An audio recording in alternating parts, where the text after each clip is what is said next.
Watagwan. Mondays, Wednesdays, and Fridays at 8 a.m., 1:30 p.m., and 10 p.m. on CVM TV. So when I wake up in the morning, I say a word of prayer. Tap, tap, tap, tap, tap, tap, tap. Yo, this is yours truly, The Image, and I'm representing for CVM. See it happen. You hear that? CVM what? See it happen. Listen, keep it locked.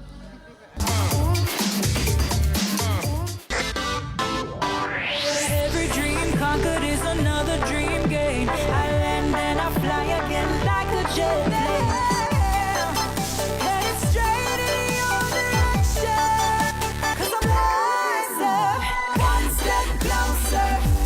I'm winning 'cause I work so hard. And the music keeps on playing, and the people that I say we are mash up the night. Oh, what a feeling! Don't stop dreaming. Keep on believing in the power of the feeling. Whatever you want, take a chance. Song in your heart, step in your dance. You got a spark, don't put it down. Shine your lights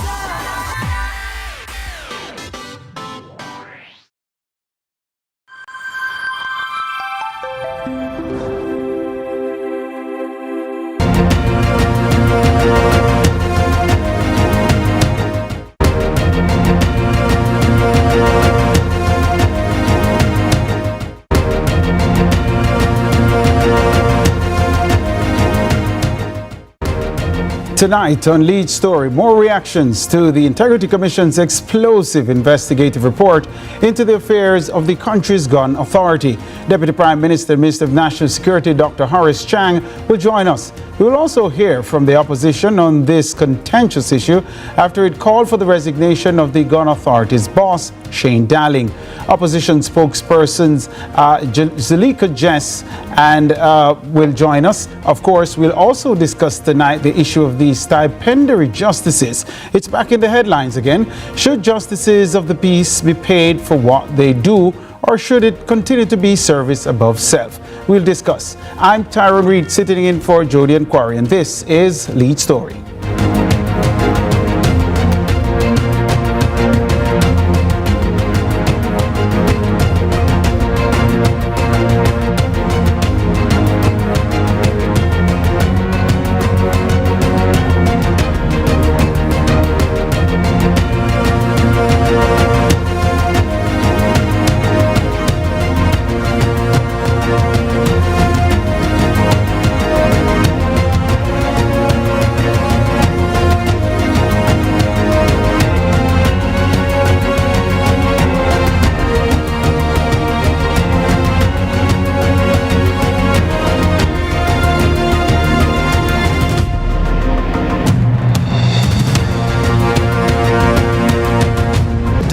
Into the issues. We'll take you beneath the surface. Greetings and salutations. My name is Orville Higgins, and it's another edition of Fan Central. Talking to the people at the heart of the top sporting stories. Hear from your favorite sportsmen and women and the administrators who work tirelessly to make it all happen. It's live sports talk. I've written an entire article. Yes. Looking at all the major issues every Tuesday at 9 p.m. It's Fan Central.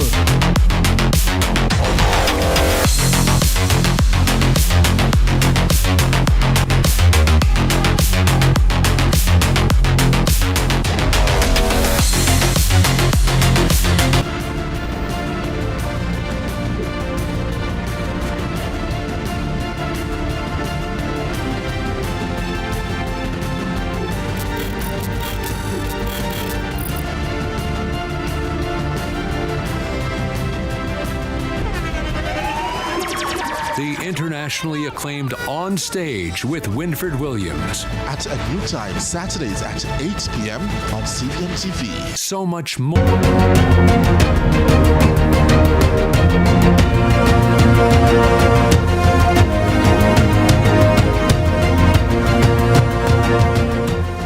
Welcome back. Welcome back. Joining me now is Dr. Horace Chang. He's Deputy Prime Minister and Minister of National Security. Thanks so much for taking the time to join us, Dr. Chang. He's out in the field, as you'll see from the visuals. He's out in the field and he's taking the time to be with us here on Lead Story.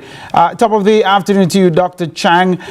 Just to get your reaction to the FLA report in general and calls for the Gun Authority's boss, Shane Darling, to resign from the opposition. How do you respond? It seems we're going to try and sort that connection out there with Dr. Chang. But viewers, the opposition, Zulika Jess, a spokesperson in her sectoral presentation, called for the resignation of the Gun Authority's boss. That's Shane Darling. So I want to put that to the National Security Minister. Should Shane Darling step aside? I think we have the National Security Minister with us. I gather we've sorted out the connection. Dr. Chang, are you hearing us? Good evening, Dr. Chang. Good evening, Dr. Chang. Are you hearing us? All right, still not connecting with Dr. Chang. I gather he's out in his constituency out in St. James. We're going to try and sort the line out for you. Dr. Chang, one more time. Are you hearing us? I'm here, you know. Good evening to you. Good evening to you, Dr. Chang. Good to see you again. It's been a minute. You've heard the reactions to the report from the Integrity Commission. You've heard the opposition's call for the Gun Authority's boss, that Shane Darling, to resign. How do you react to all of that as the Portfolio Minister for National Security? As I've stated, I expected the opposition to say what they have to say. I didn't have to hear.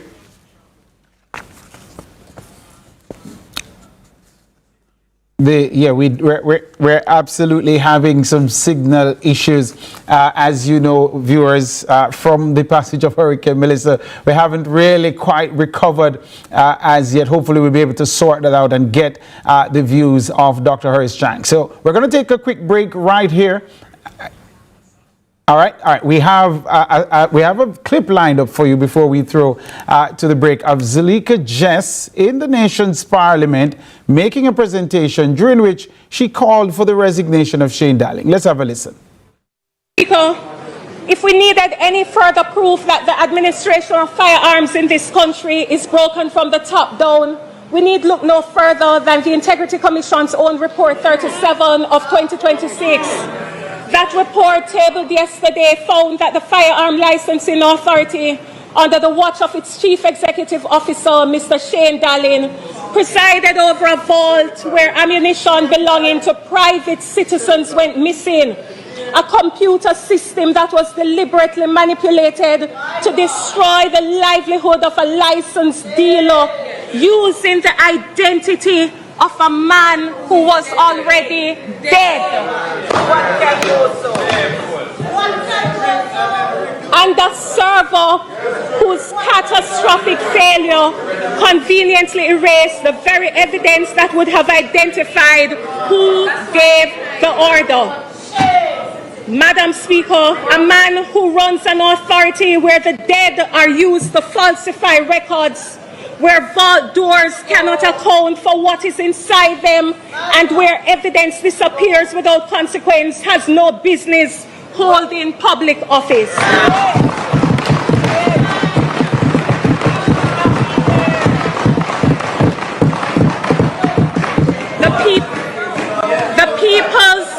The People's National Party therefore calls unequivocally and without reservation for Mr. Shane Darling to resign immediately. If we needed any further proof that the administration... The voice there of opposition MP Zulika Jess in the nation's parliament. We have with us Dr. Horace Chang, the Minister of National Security, to get his reaction to calls for the Gun Authority's boss, Shane Darling, to resign. Dr. Chang, are you hearing us? Still having some difficulties. Let's take a break right here on Lead Story. Let's try to sort that connection out so we can hear from the Deputy Prime Minister and Minister of National Security and Peace, Dr. Horace Chang.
What a guan?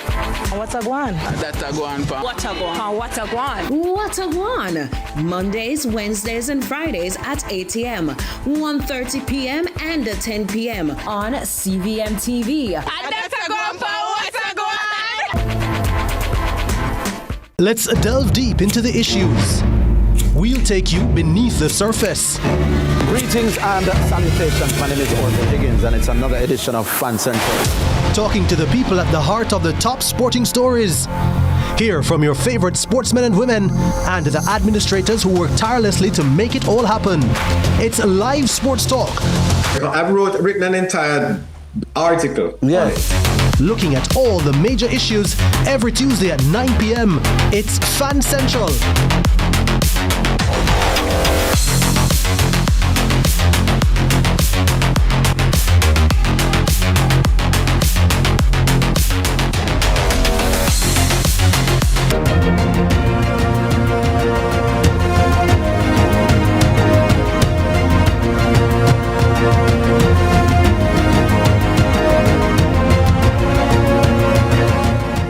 Welcome back. We've sorted those technical issues. We have Dr. Chang with us, but this time he's on the telephone. Dr. Chang, welcome back to Lead Story.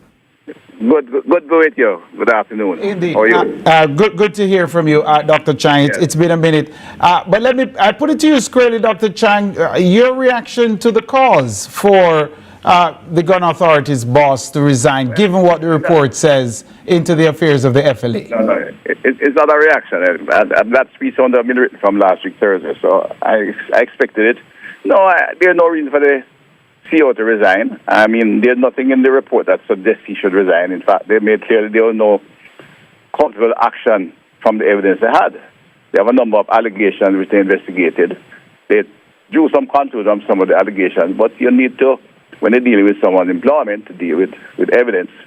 And as I indicated in my report, there were issues at the firearms FLA. This letter is coming from an email that's back in 2021, and the source was Secton. I mean, the FLA went through the process to get all the way to Google headquarters to get the source, and they have that data. And know that there was some discontent, and that discontent came from individuals who, in fact, were some of the cause of the problem at FLA. The FLA we inherited had many problems. Shane was brought in to replace the previous CEO to help Mr. Darling to help clear up some of the problems. And in addition to Mr. Darling, we made significant change in the board. We appointed John Anderson, then National Security Advisor, as chairman of the board. And nobody can question his own, not only his competence or his anything about his competence or integrity. He was succeeded by Colonel Alder Carter, and now we have former retired Supreme Court Justice Glenn Brown. So we had, and the members of the board are defined. We have a former permanent secretary and people of that caliber who set about to do things to improve the process at the FLA. And that process has been ongoing. 2021, it had started. And the current CEO and the board that oversee him have done major work and brought to a point where we are comfortable with what is happening there. The chairman indicated clearly we have rented space and there are some limitations, but there is no compromise of the costs in terms of inventory management. The ministry staff have monitored that, and there are no firearm or ammunition missing from the vault. We have to take a quick break for commercials. Just stick and stay with us. I know you're out in the field. We'll let you go quickly when we come back on the other side, but just a couple more questions for you, Dr. Chang, before we go. This is Lead Story. We're talking about the Integrity Commission report. We have Dr. Chang with us. We'll be right back after these.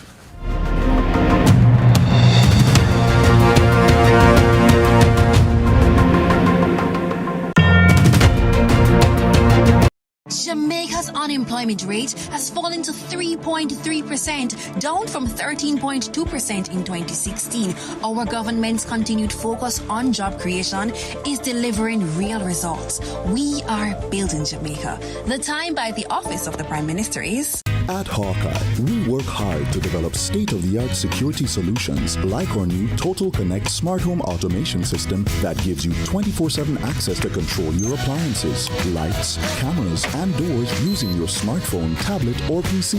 As the most trusted electronic security company in Jamaica, Hawkeye has the fastest response times to get to you when you need us most. Trust Hawkeye's Total Connect. Hawkeye, securing what matters most.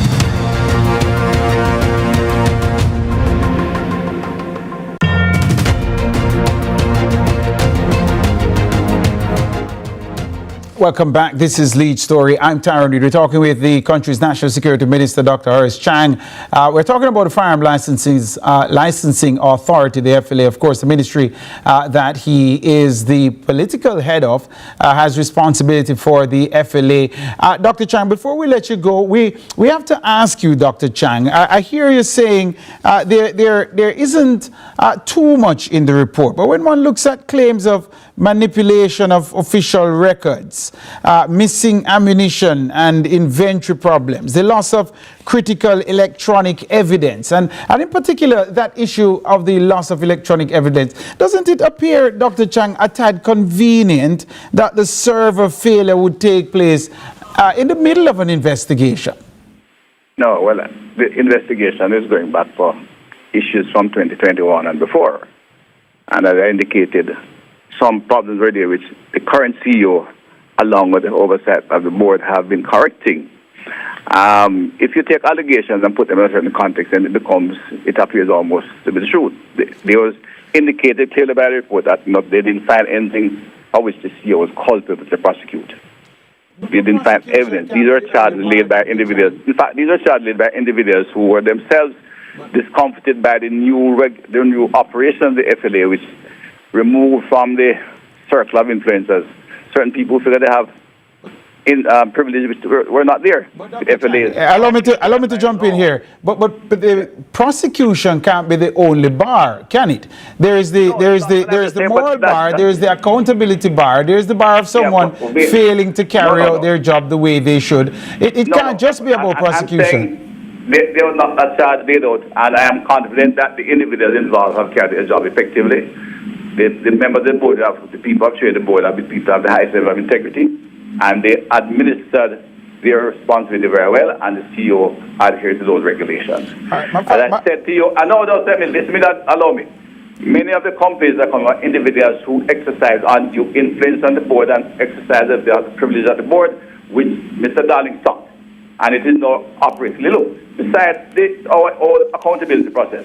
Remember, a year ago, we could not import firearms from our partner. The fact is that small illegal use of trade of firearms in the Caribbean is a major problem. So we were reviewed by our international partners in depth, and the process approved and commended. We have brought in changes that are things like software. We have brought in new software that all communication between dealers and the FLA is now electronic. Up until 2021, it was paper-based and errors were made. Look, the reference to error and software about bird shots, you could have had that mistake made, because at the bird scene, people go and order bird shots. The data was sent by hand to the FLA, and if they didn't collect it, then they have to correct it.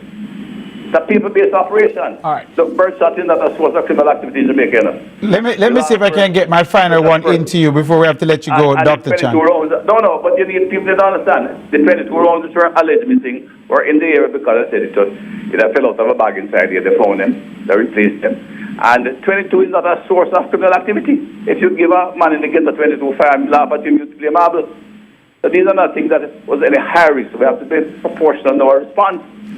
Saying ammunition missing, bird shot on 22. But Dr. Chang, 22 bullets can cause death. But they're not used, man. Those are the practice. You will last year for the shot with 22. The ladies don't even carry 22 again. But they have small 9mm that they put in there. Well, all right. So my final question to you, because we have to try and bring in the other guests. What would you say to the right-thinking Jamaican who is asking you, Minister, if no one loses their job after findings of manipulated records, missing ammunition, and governance failures, what exactly does accountability look like? What would you say to that? To that person. If that was so, then someone will lose the job. Not so.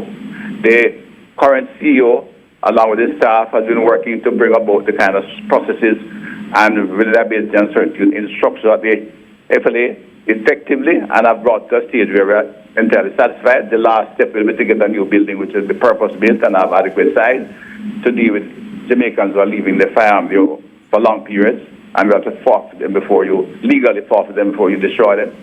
He has done an excellent job in bringing it to a level which have been certified by our international partners, and since some of that by the ministry staff that look into it, and we have been to court up to recently, where it is the record of the firearm and the processing of the FLA that has been the anchor for many cases that has gone through court. Recently, major complex cases, which I won't name them, but complex fraud cases, which it is the FLA process that has remained the anchor for successful court cases. So our own courts have gone through the process, had to go through it in order to provide evidentiary material, which is the highest standard you can find in our system. All right. So all this talk there's no evidence to vary my position on the ministry's position. And we maintain a close watch on it, and we have a board that is very strong. We have every confidence in the policy of the board and the work of the CEO. And if there was a problem, this board will deal with them. And as educated, because this has become a public issue again, matter is, we don't ignore the public or the Integrity Commission. We have to leave it there. Being the person to look at what is there. Again, we have to leave it there, Dr. Chang, the country's Deputy Prime Minister, Minister of National Security and Peace. Thank you so much for taking the time. No problem, Dr. my friend. All right, I appreciate it. Yeah, man. But the country can be assured that we manage the firearms industry effectively, and the FLA store wall is safe. Indeed. Thank you, Dr. Chang. All right. Indeed. Well, we are going to now pivot to Fitz Jackson, the Member of Parliament for St. Catherine Southern. He's also the opposition spokesperson on national security. We're also being joined by Matthew White. He's a social and political commentator as well. Gentlemen, thank you so much for making it lead story tonight. Well, we're not Fitz Jackson. I think you're muted. Yes. Thanks. All right, and Matthew, is Matthew there with us as well? No? All right, let's begin with you. Hi, good evening. I'm here. Thank you, Matthew. Appreciate it. Let's begin with you, Fitz Jackson. One of the questions I wanted to put to you firstly, Fitz Jackson, is whether or not if the FLA boss does not resign, whether or not he should be removed. But as you heard here from the minister, it doesn't appear Shane Darling is going anywhere. How do you respond? Well, I never heard the minister's interview with you a moment ago, but if that was what he said, it is most unfortunate and disappointing. And as I've said in the release I gave yesterday on behalf of the People's National Party, any attempt to preserve the leadership with the demonstrated failure that the country and the world is now aware of will indeed make the minister and the government complicit with those failures.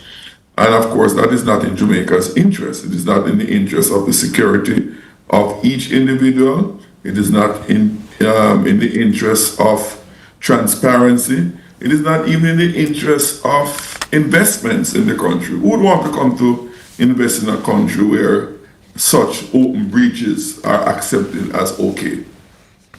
Matthew White, you're with us, Matthew? Matthew, are you hearing us clearly? I'm here, yeah. All right, so Matthew, which is more troubling to you? That's where I want to begin with your comments tonight. Which is more troubling to you?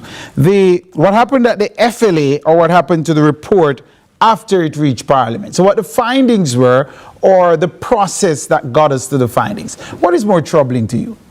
I think the process that we went through to get to the findings were, in the main, run-of-the-mill. I don't think anybody acted improperly in terms of the findings or the process of publishing them. The actual report itself is more concerning. I think at the least conservative, you have evidence, and the IC says strongly, that points to this government agency targeting a private citizen, revoking their license based on this targeted behavior. And at worst, you have allegations, although, we don't have the evidence to indict the senior director of information services, but evidence that would indicate that they are responsible for the targeting of a private citizen. Do I think it was improper that the House of Parliament didn't table the report? when they received it. So I think they have that discretion ultimately. That we've observed across all IC reports, all reports that come to the House of Parliament's foot. The Speaker made a decision, the President of the Senate made a decision. They thought that it was up to in the middle of being prosecuted at the courts, and therefore chose not to interrupt those proceedings. It's not for me or anybody else to say whether or not that decision was right, because they have the discretion to do so. No, but the report, why don't we have the leeway to say whether or not that decision was incorrect or correct? Parliament is above scrutiny? No, it's not that Parliament is above scrutiny. No, but you're saying no one has the right to say whether or not that was the right decision. Is that your argument? What I'm saying is, what the law says, the law gives Parliament the levity to say when and when not. Right, good. So it does not say Parliament should not table because something is sub judice. It does not say that. Parliament decided that. So people should be free to say whether or not Parliament got it right. But let's not split hairs here. All the rules that Parliament governs, all the rules that Parliament uses to govern itself were decided by the Parliament. The standing orders were adopted by the Parliament. And even if it is a rule of tradition that they have chosen to adopt, I think it should be viewed with the same legitimacy as one of the standing orders. But the Speaker of the House took the decision along with the President of the Senate, and I don't see a major issue. I guess my philosophical question to you then is, the Parliament an entity in and of itself? The Parliament is accountable to the people. We know what, right? And we have faith in those elected representatives to make the right decisions. I mean, what would the recourse here be? The courts themselves will tell you flat out they don't have the power to coerce the Parliament to table reports.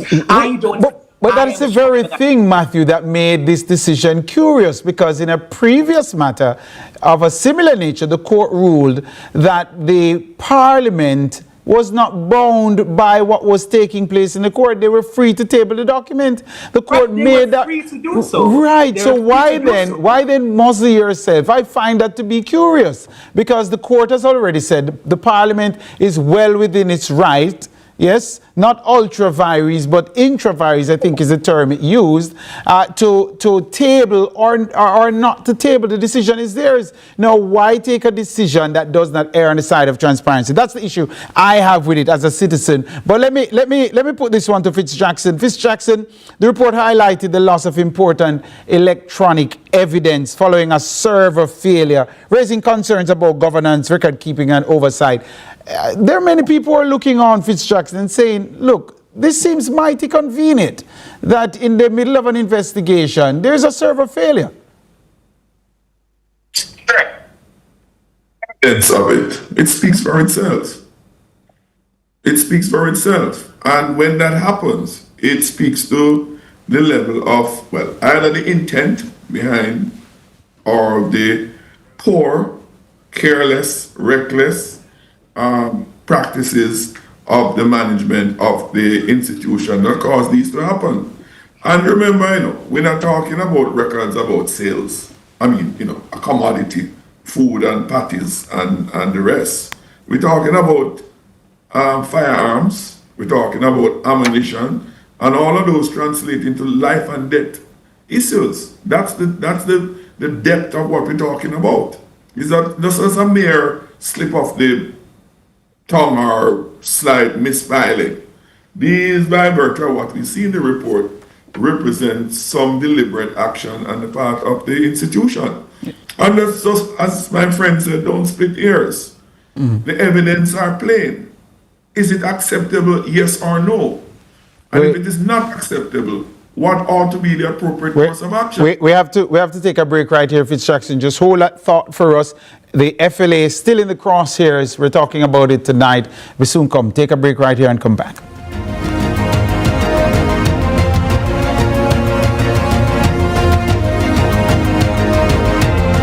Jamaica, make we do the right thing. Make we live good today for a better tomorrow. Talk it out. Don't fight it out. The time by the Ministry of National Security is 6:30.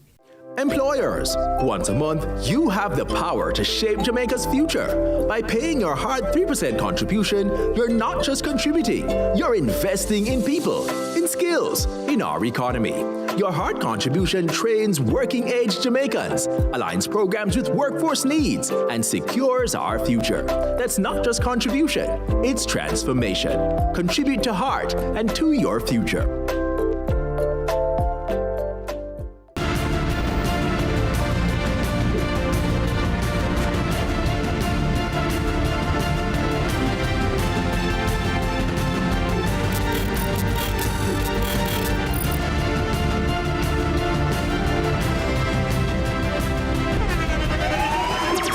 The internationally acclaimed On Stage with Winfred Williams. At a new time, Saturdays at 8 p.m. on CVM TV. So much more than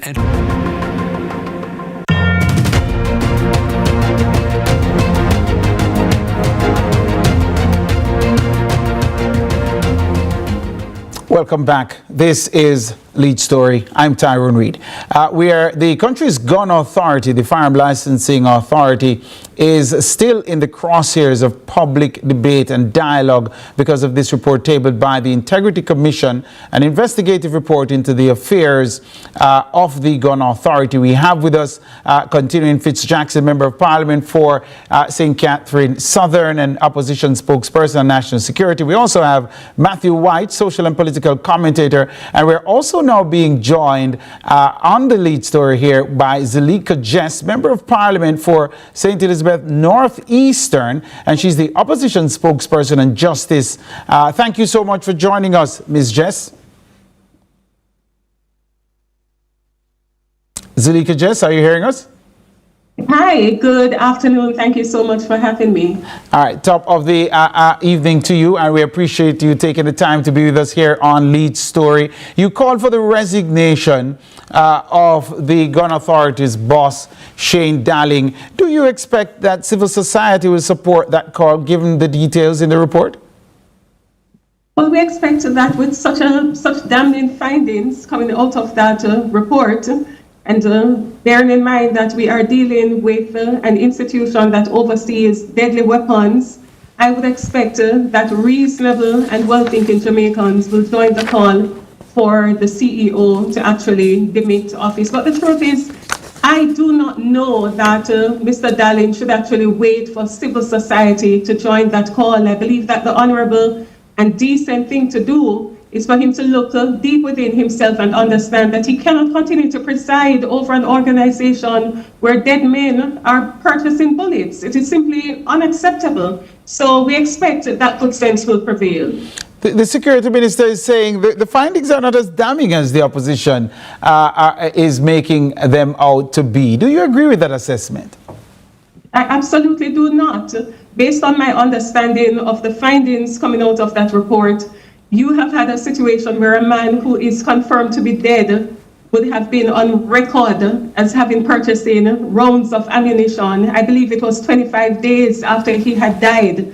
There is also another section of the report which would have spoken to approximately 191 rounds of ammunition being unaccounted for. This in a climate, in an atmosphere, in a society where law and order is, where criminality is rampant, where persons are being shot, and there is clearly a need to ensure that we reduce or murder rate. This is not something that can be dealt with lightly. It's not something that the Minister of National Security should be treating in a laissez-faire manner. This is something which really requires the strongest level of accountability, and there is no way you can have accountability by thinking that it is sufficient for you to simply tighten whatever gaps that there may exist. The ultimate test of accountability is for persons to understand that there are consequences. There are consequences when there are failures of this magnitude. And so we would expect that perhaps the Minister of National Security will revisit his earlier utterances. Before I ask you, your opposition colleague on the opposition benches, Fitzjackson, is with us, and I asked him this just before I get to the question of the prosecutory bar. I want to ask you for your reaction to the server failing in the middle of an investigation. Do you, as a serving member of parliament, find that to be curious? Zulika Jess? I'm sorry? I thought you were referring to Fitzgerald. I was telling you he's here, and I asked him this one before, but I want to hear your reaction to that question. Do you find it curious that the server fails in the middle of an investigation? I find it absolutely convenient, not just curious, but convenient. But I also find it unfortunate. What it suggests is certainly an attempt to obfuscate, an attempt to hide. And I hope that I am wrong, but that is what it appears to be on the surface to anyone that is looking on. It is rather odd that in the middle of an investigation, surprisingly, the information that would lead one to ascertain the relevant official that gave the order, that server mysteriously just crashes, and that information is nowhere to be obtained. I find it rather unfortunate. And the minister seems to be dismissing the findings by saying, look, nothing in this report points to any evidence that rises to the level of the prosecutorial bar where someone can be prosecuted. So he's saying, look, you know, not much to do about nothing, basically. Do you agree with that assessment? Is the bar for prosecution the only bar that needs to be met for people to tender their resignation?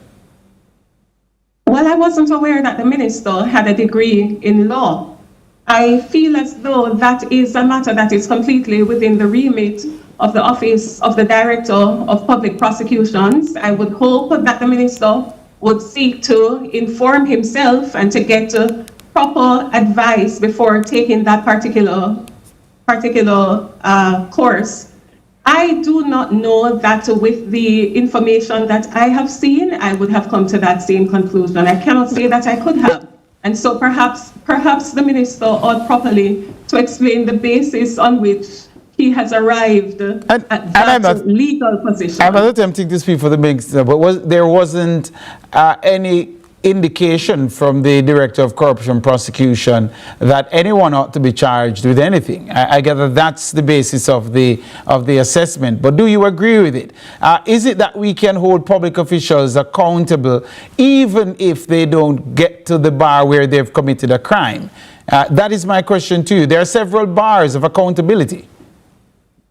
Well, certainly, because if we bear in mind that we're not in a court of law in any event, and the standards that apply there are not necessarily the standards that apply to public officials and to those who are charged with overseeing and regulating institutions such as the FLA, which deals with deadly weapons, things that can literally cause life or death in a second. And so I think that the minister would have perhaps been wise to understand the significance of an institution such as FLA and the role that it plays, and that it is important for public safety, for public trust, for public confidence, that Jamaicans can understand that we take these matters seriously. You cannot say that you are serious about accountability. You cannot say that you're serious about transparency, and yet you find every single loophole to get away from transparency and accountability. A question to the entire panel, and beginning with you, Matthew. Can any of you say tonight that public confidence in the firearm licensing authority is stronger today than it was before this report was tabled? Beginning with you, Matthew, then to Fitzjackson, then we hear Zulika Jess on it. It is necessarily weaker. It is definitely weaker. I think what we need to do is give more credence to the Integrity Commission. My question is, when do we take the findings of the IC seriously?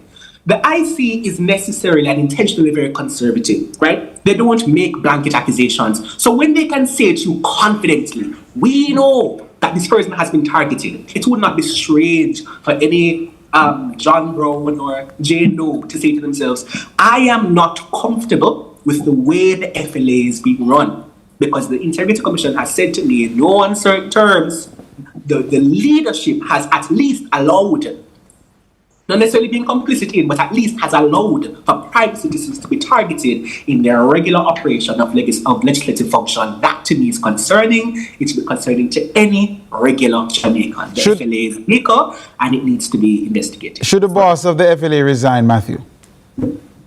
I won't go that far, but I will say this is the exact nexus in between prosecutorial matters. We talk about it all the time, where there might not be something that you can directly, take somebody to court for, but there is a certain amount of behavior that is documented through things like IC reports that would lead to a loss in public confidence. Wherever there is demonstrable proof that public confidence is lost, I don't think it's unfair for civil society or opposition groups to say, hey, let us call for the resignation of that leader. I have a minute and a half. Jackson, let me hear your take on it. The public confidence stronger tonight or weaker? Absolutely not. Much weaker. It was weak before. It has only gotten weaker. But I want to reiterate a point that my colleague, Ms. Jess, made earlier on. Whether or not it rises to the level of being charged is secondary in this instance.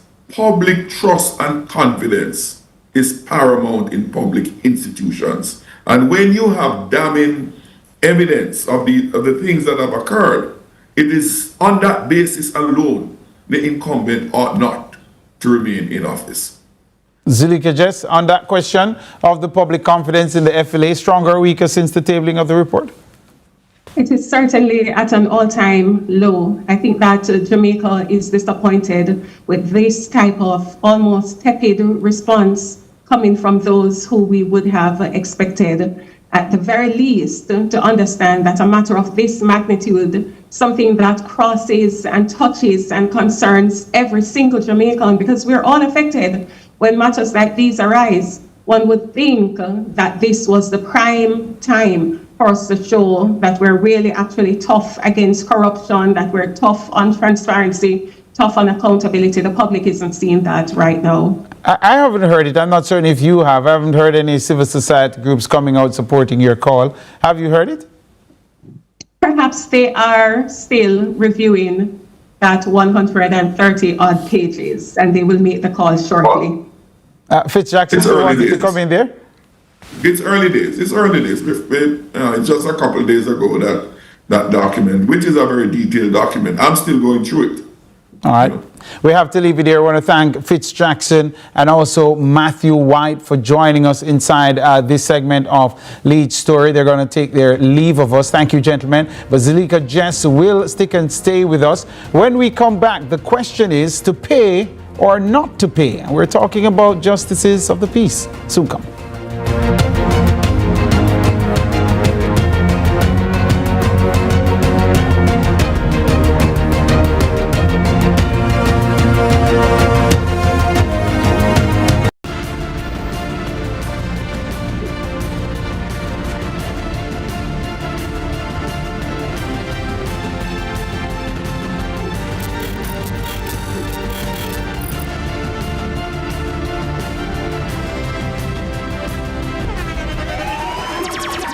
Internationally acclaimed On Stage with Winfred Williams. At a new time, Saturdays at 8 p.m. on CVM TV. So much more than entertainment.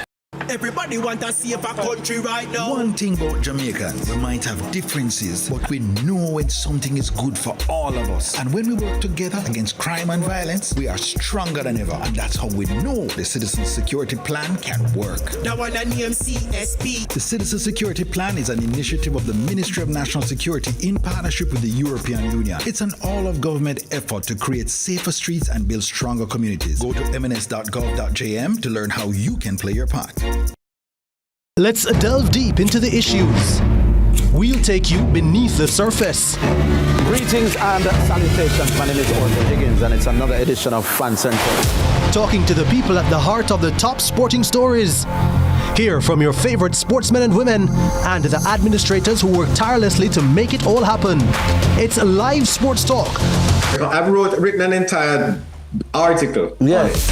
Looking at all the major issues every Tuesday at 9 p.m. It's Fan Central.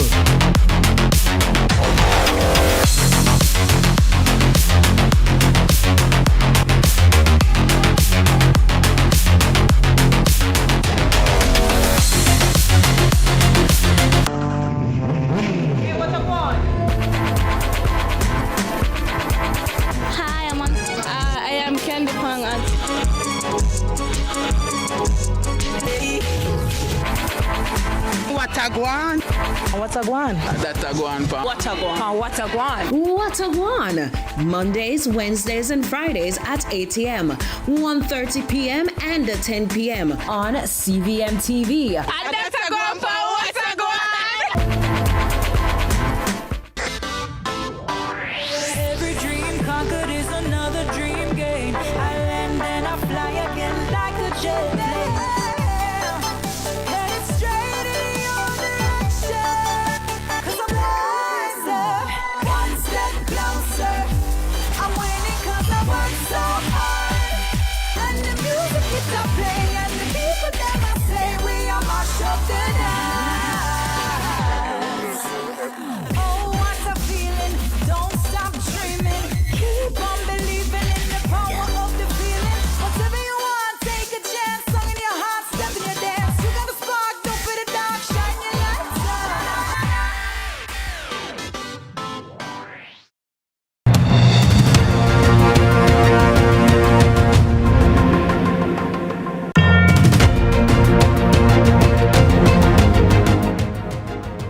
Welcome back. This is Lead Story. I'm Tyrone Reed. We now turn our attention to this matter of whether or not justices of the peace should be paid for the work that they do. Joining us, staying with us from the previous segment, Zuleika Jess, Member of Parliament for St. Elizabeth Northeastern. She's also the opposition spokesperson on justice.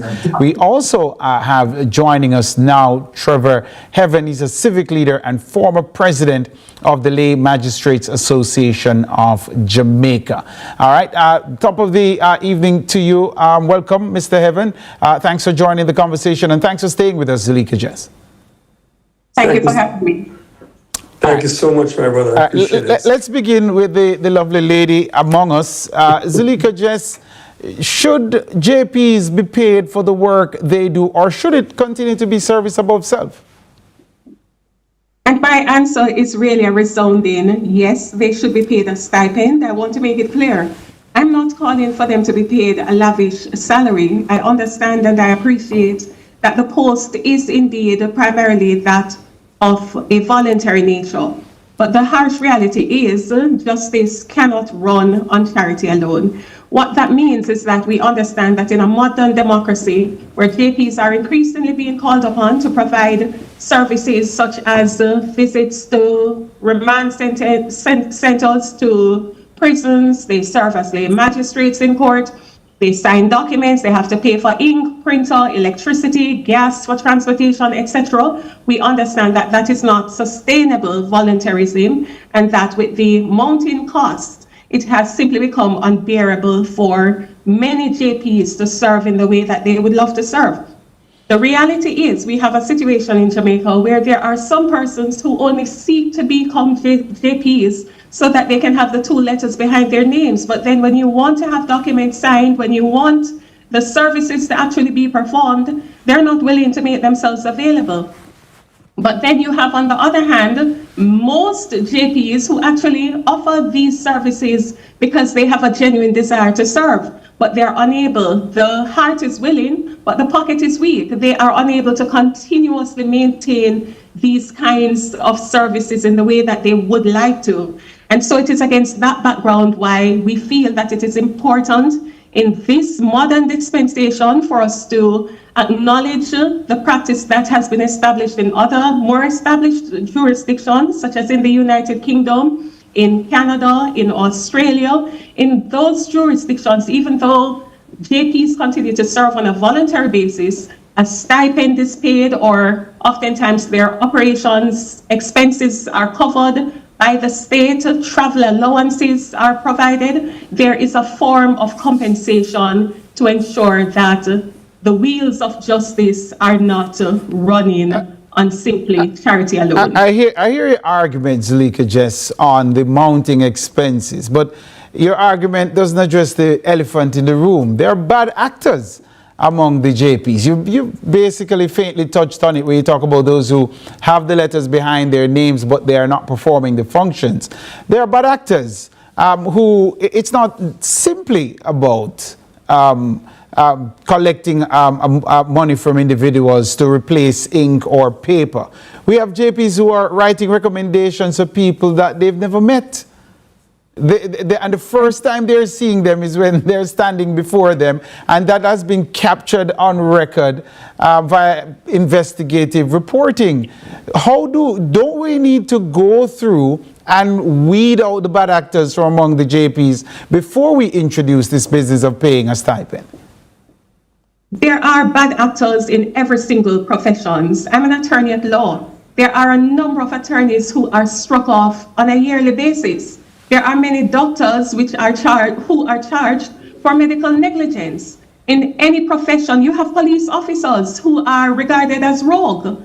And so in any organization, in any profession, you are going to have the bad apples, but that should not be the basis on which we make a decision as to whether they are paid a stipend or not. All right, Trevor Heaven, your take on whether or not JPs ought to be paid. I gather you are against it. You heard there from Zulika Jess. She's saying, look, they're mounting costs. A stipend is in order.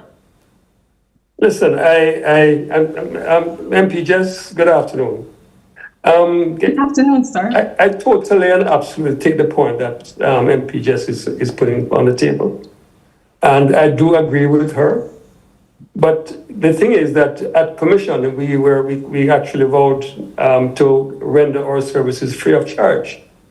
And until it becomes legally permitted, we within the lay magistrates and JP Association across the island do not encourage our members to charge for duties.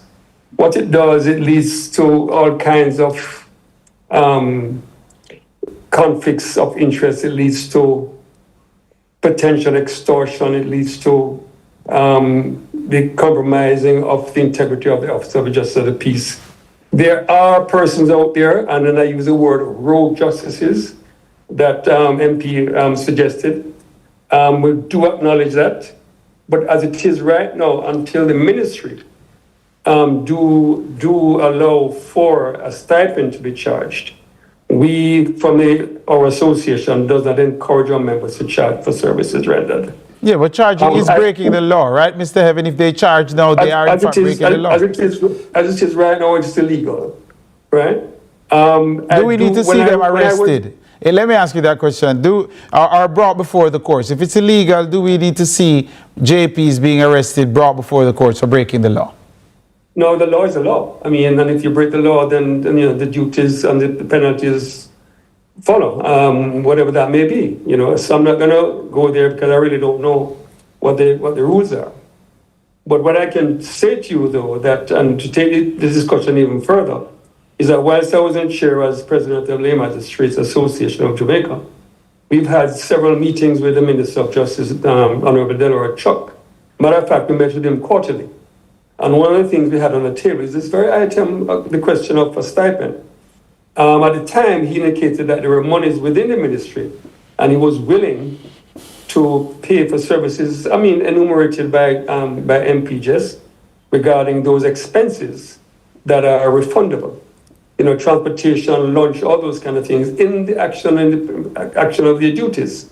And so I have no issue there at all. It's just that we do not have the mandate at this point to charge for these services. So make that portion refundable. We're being joined, and quickly before we run out of time, Mr. Evan, Ian Forbes, Custos Rotulorum for the parish of St. Andrew. He joins us now. Let me quickly hear your take on it, Custos. Should JPs be paid?